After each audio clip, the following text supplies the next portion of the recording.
Welcome, everybody. Welcome back. Welcome back to another session of the Umbrella Podcademy. I'm your teacher, Alex. I'm Justin, and I love being in school with my man, my teacher, my favorite Your peer. best friend. Let's do this. Welcome to Best Friends class. And we're going to be talking about Umbrella Academy Season 4. Come on!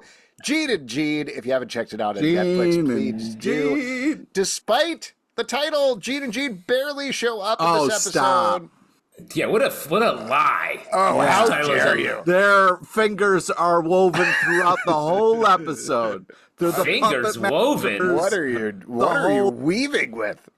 We gotta get the FBI to Pete's house and check out his loom, because I know he has a loom. And I think it's full of fingers. Finger weaver, I can get you through the night. Says Brief Pete. bit of recap here for the episode. After a bunch of sake bombs the previous night, the Umbrella Academy wakes up once again having their powers, but the powers have rifts for some of them. Some of them they're exactly the same. Some of them they're a little bit different. Regardless, they're pretty pissed off about it, want to track down where this marigold that they drank came from. So they go to Sy Grossman's place, find out he's not there anymore, track who they think is his daughter, up to Maine, I believe it was. New Maine? Grumson, Yep. Maine. There you go. So they head there. Along the way, they Fucking vomit. Maine, dude. Jesus Christ, Maine. bro. Fucking give it right to it, dude. Don't give a fuck. Throw up a bunch of times along the way, but when they get there, they find out that the whole town is controlled by Reginald Hargreaves. He is keeping a woman who at first you think is named Rosie, but it turns out is actually named Jennifer, hostage there. And Ben and her form an immediate connection. They tried to rescue her from the town, but it's too late. Per the title, we've all been waiting for it for 45 minutes. Gene and Gene show up. Show up! With Jennifer, and leave while everybody else falls unconscious in the Baby Shark van. That's the broad overview. I actually have it in my notes as the Baby Shark van as well. That's funny that you said that. Yeah. Well, it that's- You guys are piss bottle brothers. That's what Oh, boy. Knew that was coming back. No, you didn't. No, Yeah, you we didn't. talked about the last up. We knew that bottle You was didn't know it was coming back. though, because the Yeah. bottle Was that- wasn't in. Was that the piss bottle? Because he It brought out a was. bottle, but it was very quick. I couldn't quite. It was I the agree. piss That was bottle. strange. You think he emptied the piss bottle but kept the bottle? That's the one thing you don't do Dumped with a it piss out. bottle. Or he No. kept the gotta piss dump in it the out. bottle. He kept the piss in the bottle and then brought it into a new truck. That's also weird. Any All possibility of it's here is weird. And You it's a pee in weird bottle, show. and It's a weird piss bottles are single use, guys. Just to be clear, you don't don't throw them in the dishwasher and take it back with the. Pete's nodding, no, because what he does when he's on a long drive is you piss in the bottle, and then you get a little thirsty and you drink the bottle, and then it's clean, and then you piss in the bottle, and That's right. That's how you the circle of recycle. life. That's how you Exactly. recycle. Yeah. No, it's called the circle of Corona. You drink the Corona and then fill it back up with piss, and then return it to the store for a full refund. Yeah, actually, if you put the lime in and then turn the piss bottle upside down, you could actually knock the lime right into it. It's a pretty cool trick. Yeah, that is cool. Just put your thumb I on don't the know top. what's happened, but I apologize to the listeners. I apologize for nothing. I do want to ask you guys right off, since we do get all these riffs on the powers. We kind of knew this was going to happen based on the last episode, but what do you think? Luther wakes up, has his gorilla body again. Diego has his throwing powers still undefined after 4 seasons. Better, but better. Yeah, Yes, the but way bullet better. catching powers. Come on. No. He has the powers from the hit movie Wanted. He can curve the bullets. You guys remember, right? That's my kind of callback. Oh, yeah. come on, dude. That wasn't a superpower. That was just like a gunsling, right? It was just like a wheep. Dude, he was doing a triple Lindy in the air, collecting bullets, and then refiring them at the people. I think that's a little bit more elaborate than you're giving him credit for. I just want to bring up, because this really brings nicely around a lot of the stuff that we've been talking about for the past 4.5 minutes, I want to say. In the movie Wanted, one of the main things in the movie, the whole plot of the movie is driven by a loom, if you remember. So that brings That's it why I back said the once loom of fate. Yeah. Yeah, there you go. Oh, okay. I referenced that He right was from the on beginning. board. All right. Al is making sort of a deep cut almost joke, and Pete is dead stone face serious about the That's loom why I said of the fate. loom of fate, dude. That's why Yeah, I that- brought it up. No, I get it. You're You gotta the catch you it, believe. dude. You gotta reach your hand in there. You gotta catch it. I have no memory of this movie, but I have seen it. Do you remember when Let me they shot the fly's wings off? You remember that? Oh, I do remember that. Yes, I actually. That Was it James hard. McAvoy? James McAvoy was in it? Yeah, Charles Xavier. Yes. I get Now confused you're because of the confusing. comic. It's Eminem very clearly and Halle Berry, but they changed it to James McAvoy and Angelina Jolie, if I remember correctly. That's correct. The fact that it's Eminem is so stupid. And Chris Pratt is the douchebag. He is, really. Wow. I'll tell you what, guys, we only have a couple of episodes of Umbrella Academy to go, but right after that, we're going to tape an episode for Wanted. After we've nicely finished up 4 seasons of this, we'll ruin it right at the end there. Powers, back to it. Diego has bumped up throwing powers. Let's just call it that and leave it at that. 5 seems to have his powers messed up. He Yep. goes to a weird... I think he has sort of the bridge power that will maybe be the guy point of the season. The power of transportation is what he has. The power of getting into a very clean subway, which I But wish I had also, every conductor sounds exactly like that. So I'm glad that they brought that realism from the subway car. It's because every conductor's talking from a different dimension. That's why it's so garbage. That's right. Yeah. Oh, yeah, totally. And then Lila can shoot green lasers from her eyes now. Fun. Hilarious. Very fun. Klaus does not do it because it turns out he skipped the sake bomb. Great line again from Klaus. 1 sake bomb is too many and 1,000 isn't enough. Couldn't philosophy right there. Sobriety philosophy. You can see why he started his own religion. The guy has bars. Philosophy bars. Yep. Well, what do you think about this? What do you think about how they get the powers back, the twists on the powers? Justin, at the very least, it seems like you have a big theory on 5, but go ahead. Well, I don't know. What's your 5 theory? There's no theory. I do think this whole season between Gene and Gene and Umbrella Academy is about sort of finding your place and dimensionality and all of that. And he can do that. He will literally be, he's given us the answer to this season, I think, in this episode. But in general, Ben's powers also seem to be out of whack, perhaps the most out of whack. Out of his control. So that's interesting. When that was happening, I thought Ben would maybe die and Klaus would have to drink the marigold to keep in touch Save with him. Ben. So, and that could maybe still come up since Ben feels now that he's instantly in love, feels like that's a great reason that people die on this show. What do you think he's in love? I was getting like brother-sister vibes from those two. From Jennifer and Benifer, Yep. if you will. Benifer, yeah. Jennifer. Yeah. Where would they you rank touched that, by the hands way? in the it seemed like a There are passing of sparks. powers Yeah. between the siblings there. It looked, per what you were saying in the previous episode, it looked a little bit like the explodey ball at the bottom of the Hotel Oblivion. Maybe it's just the same color or something like that, but Yeah. I don't know. Real quick, since they did- are Benifer, can you rank Benifers? We got Ben Affleck and Jennifer Aniston, Ben Affleck and Jennifer Lopez, and now we got this new Ben and Jennifer. Where do you feel they stand? Wait, you mean Jennifer Garner? Wait, what did I say? Jennifer Aniston. Oh, Yeah, you no, did say Jennifer Jennifer Aniston. Aniston. I'm sorry. Yeah, I'm she sorry. did never. That was Brennifer out. Bradifer. Bradifer? I don't know. I don't Jen think and that- Ben? yeah, we what didn't is do that happening? back then. We didn't do that back then. What is Yeah, that? we hadn't invented portmanteaus yet in Yeah. society. I did want to talk a little bit about the powers, the Klaus situation, because there is this kind of dilemma of Klaus not wanting to take his powers, not wanting to get rid of his sobriety because he works so hard. And in this episode, he pleads. He was like, I like who I am. And everybody was like, you're lame now. And that's heartbreaking for family members to say that to a person who's struggling with sobriety. But I do think that, it was interesting. I liked the twist of everybody drank but Klaus. He did kind of stick to his guns until he was shot by a gun and then had to dump, the old belly button shot in the Yeah, the he wound drank there, his yeah. shot. He drank his shot through his downstairs mouth. body shot is what I was Yeah, trying to definitely a say. body Those shot. are both it was a body. great calls. I know I called this out the last episode. Shots. I was very happy how Baby they shark. dealt with the sobriety thing, like you're saying, Pete, this episode, because I was worried they were going to go the wrong way, and I don't Yes. think they did. 2, after he wakes up from getting the marigold and is saying, I'm paraphrasing, but just like, what have you guys done? What did you do?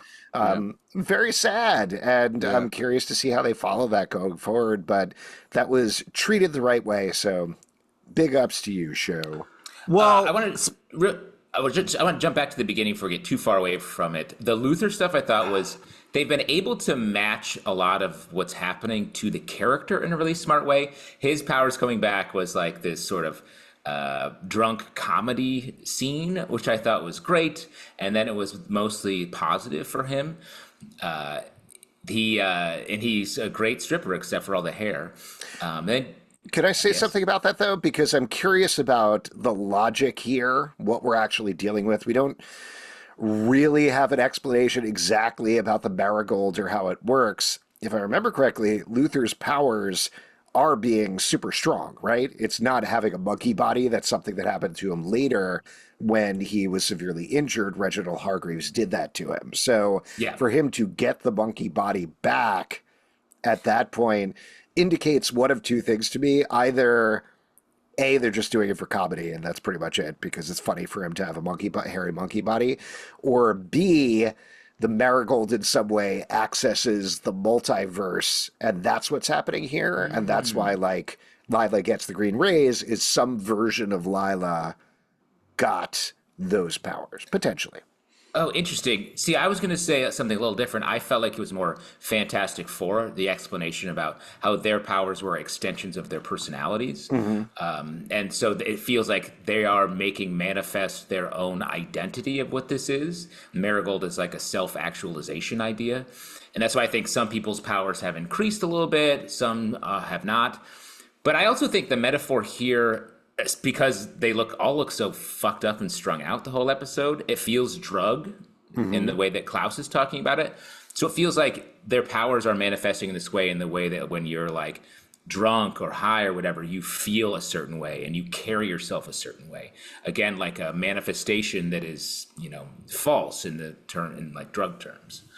But no, oh, go ahead, Pete.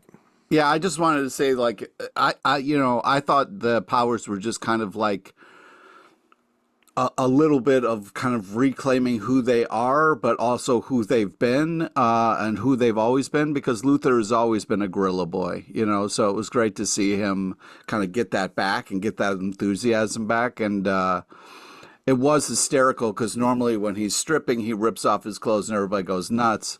But then because his body is part gorilla, which was a little tough, I felt like, this feels a little body shamey a little bit that everybody's screaming and running from him, I was hoping maybe a couple people would stick around and be into it, but I guess not. But, it was an interesting choice. I do want to say, though, the one thing you talked about before the show, I think you're right. We talked about last time there was that weird kind of thing that happened with Victor and her sister, and they're not going to talk. They had that moment in this episode where they were like, "Hey, how you doing? How you been?" And I think they're just going to not address it, which I guess is the best move maybe for the show. Yes, I don't know. Knowing this show for 4 seasons at this point, it feels like, first of all, I was glad they had that quick conversation. I was glad Victor didn't clear the air, but said, hey, you're here. I'm here. We don't have to be friends. Let's just kind of move on and deal with what we need to deal with. That's okay. And that's just kind of how it's going to be. But dramatically, what you need to do is follow that up in a later episode where they emotionally reconnect. So I would expect that happens at some point. Well, and I also don't know. I hope so, because I don't know what we're doing here. Because, like, Victor has been sort of on the outs for the series, the whole show. And it made me want, there was such a big change here. It made me want to, like, have that be different, have Victor maybe be the one who is a little bit more driving into the family, especially now that they've sort of normalized their lives. But the characters that I think are still on the outs that we don't have a grip on are Allison and Victor. And they, in previous seasons, are hugely important characters. So why are they on the edges? Is it like not their turn? But when we've sort of been invested in these characters, you can't just sideline them, I feel like. I also think there's a weird thing going on with Victor where I almost hear like the writer behind it being like, owning a bar is a great gig, guys. All right. It's not the worst thing ever. Truth. It's the best. I'm having the best time owning a bar. And I was just kind of like, wow, this really seems like some personal pain that's coming out through this character here a little bit. I guess maybe don't buy a bar, but it seems like the dream. No. Every writer wants to own a bar. So that's what it is. This is a constant problem with the show, is that most of the characters just don't want to be there, which makes it Yes. occasionally not fun to watch, because if they don't want to be there, I also don't want to be there. And I think that's what you're feeling, Justin, with Allison and Victor very much in particular. Is like, can we get through this already? Let's move on, which is not a great character motivation. So I don't know. I we'll see where we get to. I am emboldened by the fact that we now have 2 episodes in a row where everybody has been together pretty much the whole time. Yeah, it's great. Like they lead Klaus in the van, but that shot of everybody walking into the town together, I was like, oh my God, they're dysfunctional, but functioning as a team and a family for the first time. That's great. I was loving that. Yeah, but then that one character was like, you guys all together is too much. And I think Ben said that, and I was just like, oh no, don't so let this Ben be foreshadowing. Yeah, I was like, I like them all all together. Please stop. Immediately after that, Ben's like, no, I'm out of here. I'm getting a bus and going home. So I don't know. I don't think the show is going to stop doing that necessarily at any point, but what the germ that I'm going to take out of it is, regardless of the fact that none of them wants to be there, they are all actually together. And like, I think, go ahead.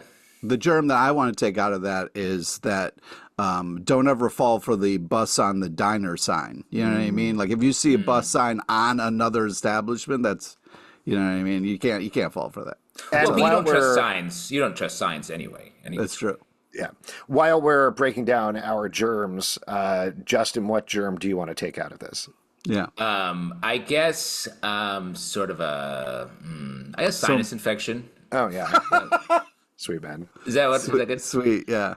What I want to say is let's enjoy focus on the positive. If those characters don't want to be involved in the show yet, that's fine. They can go do their own thing. Allison has cooler powers.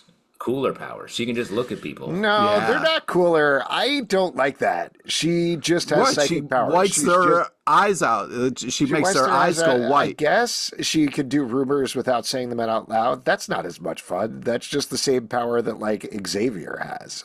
That's all. It is less fun. He doesn't white their eyes out, man. You're forgetting about the eyes step is creepy and fun.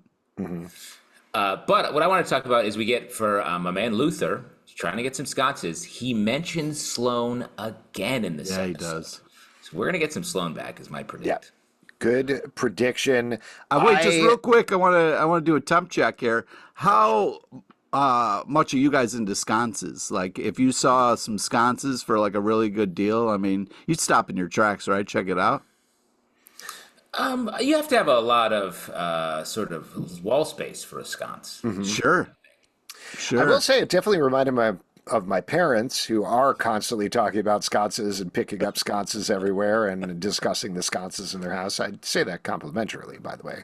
But doesn't seem like it. Well, that sounds like a real. I don't know. They won't listen to this podcast. They've never watched the show. It's rejecting his parents' sconce thing. I'm finally growing up. What do you guys think about Ben talking about crypto? Because I'm in. This crypto's starting to sound really good. Oh my God. This whole show has been a thing for crypto. I loved calling it Sparrow Bit. That was very fun. All the lines about cheating people through crypto as well were good. I think Justin H. Min delivered the line very well, where he immediately went into the sales pitch. It was great. Yeah, that was fun. Perfect. Also, she was hysterical. She's like, "Oh, you're a douchebag. You're like the piece of shit person." It was really funny, right to his face. And he didn't even flinch. I thought it was very enjoyable. So, Pete, though, you're getting a brother-sister vibe, not a romantic vibe off of it. That is correct. Interesting. And Because they I'm were talking pure about how Venifer. how both their parents were like, oh yeah, I didn't have a dad either. I didn't have a mom either. And I was like, Oh, Pete, I'd recommend, I don't know if you've ever done this, but check out like a raw romantic comedy, rom-com for short, because a lot of times finding a common point and a meet cute is where a lot of romances start. And no, not it's to usually jump on brother that. sister Write that stuff. down. Not Write to jump on down that, but I rom-com. also might recommend asking other human beings questions. Oh, weird. Yeah. I You might usually, find when I out you show have up common ground with another person if you talk to them. whenever I go to a diner, I just walk up to the first person who somewhat looks like me and says, brother? Are you my brother? How many times has that worked out? 4 or 5 tops, I imagine. Yeah. I would say if you're in a small town diner, that's most people look like you, Pete. So there's brothers everywhere. Those are piss bottle brothers everywhere in small town Oh, diners. boy. There's probably a short stack of pancakes that looks like you, to be honest. That's right. Whipped cream beard is what I say. Yeah, I get mine with a whipped cream beard. And can you make chocolate chips look like glasses, please? Yeah, and like some chocolate bun headphones, and then shouted opinions coming out of the pancake mouth. Yeah, there that you could go. be strawberries if you want. Yeah, like angry word balloons. Now, yes, the 5 subway station stuff. Yeah. It reminded me of when I'm on the subway Matrix. reading comics, and I can't hear anything else. And I don't know where I'm going until I finally put the comic down. I do really like yeah. this. I thought this was the most interesting riff on a power. I assume, based on the fact, excuse me, that you got that alien language on the wall of the subway and everything, that's probably tied to whatever Hargreaves' alien race is. Maybe they built this as some sort of pathway between various timelines or something like that. So I imagine we're going to get a fair amount of answers going forward about that, but we'll... I was hoping Neo was just going to run by, screaming or something, Pete, I hate the fact that we're agreeing so much. The second he went in there, I was like, that's the Matrix subway station. Yep. Yeah. Yep. My name is Neo. I feel like Hargreaves, when you're talking about, Hargreaves is funding all the like very intense gun-toting township that tries to wreck them. But it strikes me that what you're saying about Hargreaves' alien race dimensions, Hargreaves feels like he has this like, I'm a professor, I crave knowledge, I'm an alien who's here to bring peace or whatever. He feels like he's like a small-time gangster who's just wants to make the nicest little hideout for himself from this alien race or something. Yeah. And it feels like that's what he's done, is manipulated the dimensions to do the best thing for himself. It seems like he's just created minion towns where he's like, hey, listen, you can live here and I'll give you free guns, but if you see any of these people, you got to start murdering them. You know who also created Minion Towns? Universal Studios. Whoa. Yeah, just saying. Maybe there's a connection there. I don't know. Maybe. Yeah. I guess we're the minions in town. Oh, interesting. The other positive thing I want to say about the characters is the Diego-Lila relationship is really working for me. Oh my God, I love so their great. little fight. I love Diego's is set in second place right behind Luther as the funniest and most sort of in his own skin character. Yeah. When he's driving talking to Five, he's like, yeah, I saw Lila with a dude, Greek-looking dude, and Five's like, ooh. The whole mustache. Head mustache, very funny. Yeah, so funny. That He's was like, very funny. you thought it was creepy? He's like, I know this is creepy, not really? exactly Diego, but I did actually like the baby shark bit, and that they let it go on for 3+ hours, something like that. That was good. That was and bringing it hysterical back road as trip. well. And Yeah, you know yeah, what was good about it? It's a short song anyway, but they still didn't play the entire song, and that's why it worked. So kudos to Really? They Suppose- they didn't play the whole song? No, they Like just the kept whole- playing the baby shark. No. No, we got they got Grandma. Grandma Shark. Yeah, Oh, there was did a they? lot. Okay. Yeah, Dad Shark. It's Listen, they got- surprisingly long, though. I don't want to downplay how long the actual Baby Shark song is, because it's very Plus, long. there's the remix one. That's straight fire. Oh, there's so many. Yeah. Anyways, the Pete, fact that you Pete, you go up heard to a DJ in the club when you go to the club on Fridays and Saturdays, and you're like, play the Baby Shark remix, and you it slip would have been funnier like if you didn't say "duck club" so many times. You know what I mean? You really ruined your. But momentum. how much do you slip the DJ when you get him to play that? Like a one-er, a two-er? Dude, what year do you live in? You got to throw down 20 if you want any kind of action. Baller move to slide a $2 bill into a DJ's hand. That's such an uncle at a baby shower move. Whoa! I'll play whatever you want. That's the coolest thing I've ever seen. Here's 2 bits, kid. Listen, I think that hearing the Baby Shark before you saw the van was hysterical. That was just such a fun move. And someone who's been on long road trips that turned into Barfo-ramas, I felt very seen during that scene. That was quite a nightmare situation. It was funny that Victor blew out all the windows, in a freak out because none of the windows would roll down. And that's Victor's type of barfing. How about the mix of CGI barf and real barf? I can't deal with that scene. I kept turning away. I could not watch it. I know it was just there for comedy and everything, but it was gross. And I kind of felt unnecessary in the middle of the episode too. You guys liked it. I mean, I thought it was fine. It was definitely gratuitous to the point I was like, what are we doing here? Yeah. It felt like it was reinforcing the drug addiction narrative or plot point or whatever, but it definitely wasn't played for pure comedy. It was like a little stressful, it was but painful a little and funny. stressful, because they weren't communicating. If one of them would have said, like, I'm not feeling well, we need to pull over, they all would have been like, yeah, I'm not feeling well either. But they're all in denial, and nobody said shit, and then it turned into a Barfo-rama. Maybe it was the color of the barf as well that bothered me, because I think you could make funnier colors, like the classic Stand By Me Barforama. That is funny because it's way over the top. Or like the Monty Python Meaning of Life one with the guy who's eating and throwing up and eating and throwing up. It's just too much. This was not a normal amount, but it was just enough where it felt like real barfing, and the bright yellow brownish color was like they all Diego out of their mouths. And then Diego, like, when you thought it was over, a little, that was tough. They're all eating the same things, like a lot of carrots. I think it was from the marigold is what made them their shots. It was marigold colored. A couple other things I wanted to hit. We get the neon umbrella at the beginning of the episode. Oh, yeah. That was clearly made just so someone could keep that after the show wraps. Definitely. I love the "let's kill this bitch." No, this is a rescue mission. That was very funny. That was hilarious. That was my second favorite joke of the episode. Favorite joke: fits like a glove. OJ's glove. That's good. Dude, that's your favorite joke? That's a good one. Diego when he puts his uniform back on. I also loved Klaus carrot kiwi cabbage kombucha. No, Nice alliteration. Five's line where he says, you want to go back to being a human sippy cup? That was hysterical. Interesting. Wow, we all have very different ideas of funny lines. Isn't that great? What was yours, Alex? Mine was, hell yes, let's go kill this bitch. That nice. made me laugh out loud. That was just perfectly delivered and perfectly timed. So this is just a tiny little thing. Ben has this whole thing where he can't put his tentacles back inside, right? Right. And But why were they calling it a tail? It was clearly a tentacle. it was clearly a tentacle, and then he goes over to the diner and it's just not there anymore.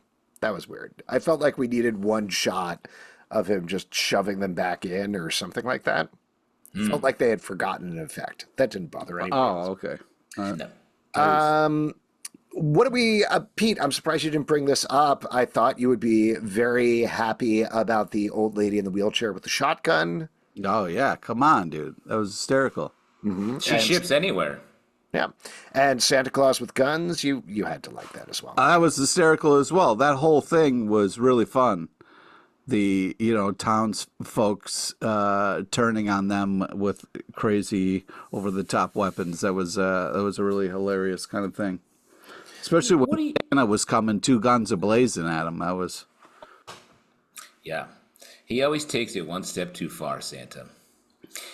What do we think of the Nancy line at the end?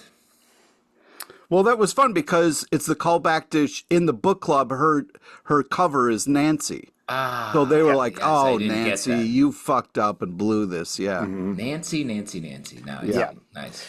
Didn't get it. I forgot my second favorite funny line was Victor as they're leaving. Well, that was a weird fucking town. That was fun. I had that written down. Yeah. We have a lot of mysteries going out of this episode, though. What do Gene and Jean want with Jennifer? What is happening when Ben and Jennifer touch with that weird energy? Why was Hargreaves having this whole town to hold her hostage, protect her, whatever is going on there? So before we start to wrap up here, any theories about any of those things? Well, first we got to talk about that sweet wagon. That wagon that Gene and Jean were rocking, with the wood paneling is just a classic piece of machinery there. That's pretty sweet. And that custom kind of ramming device that Gene put on the front of that, that's classic Ron Swanson craftsmanship there. Gene put it on the front. Yeah, no, Gene put it no, it wasn't on the Gene. front. No, it was Gene. It was Gene. No, I disagree. I think Gene did it. It was definitely Gene. We saw Ron Swanson had to have put that on. Do you guys want to Gene. play a quick game of Gene or Gene? We could do that. I think we all just lost. We all just lost. Okay. Anything else to talk about before we start to wrap up, though? Any thoughts, comments? It was a fun ep. It was a fun ep. Real fun. The Barforama, I'm liking the baby shark van, with the plastic all over it was enjoyable. Yeah. I don't know what it is. Just them in the car together as a family made me happy.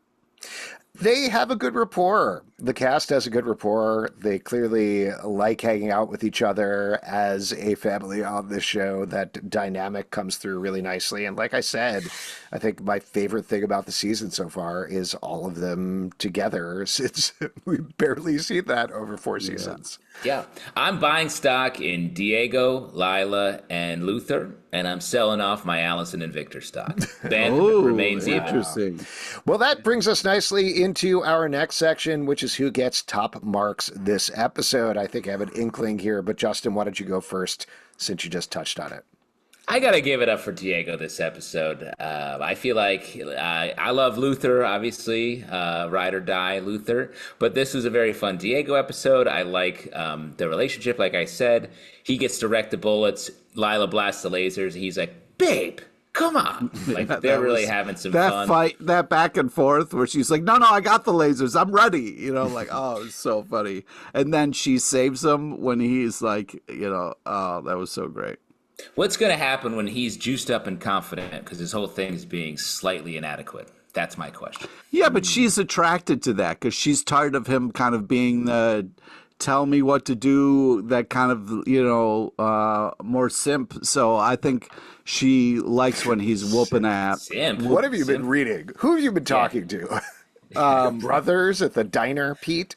That's right. Your beard brothers? Your beard piss bottle brothers? With their pancake beards? I got to give it up for number 5. I feel like he's making moves, keeping things rolling. So I'm happy with the choices he's making. Although I was kind of like, don't leave your family in the middle of a gunfight just because you found a train station. You know what I mean? Like, we're going to need you, bro. Good advice. Good advice. Very applicable across the board. Now, you guys know I love Klaus, and I do think he had the best emotional moments in the episode with his sobriety plot line. I do hope that continues, but I'm going to give it up to Ben. I think Ben gets top marks this episode. You love Ben. I thought this was a really good Ben episode. I saved Klaus for you because I was like, oh, he's going to take Klaus. I was going to take Klaus. No. I think the stuff he has going on with Rosie / Jennifer is interesting. We're seeing him soften and grow a little bit from the total asshole he was last season and even the first episode here. Well, it's a different Ben. We don't even know who this guy is. Well, that's what I'm saying, is we finally are getting to know him a little bit, and that's exciting for me. So curious to see where that goes. A gentle Ben. Like the bear that's in the Central Park. Yeah. If you'd like to support this podcast and all the podcasts we do, patreon.com/comic book club. Also, we do a live show every Tuesday night at 7 p.m. to Facebook and YouTube.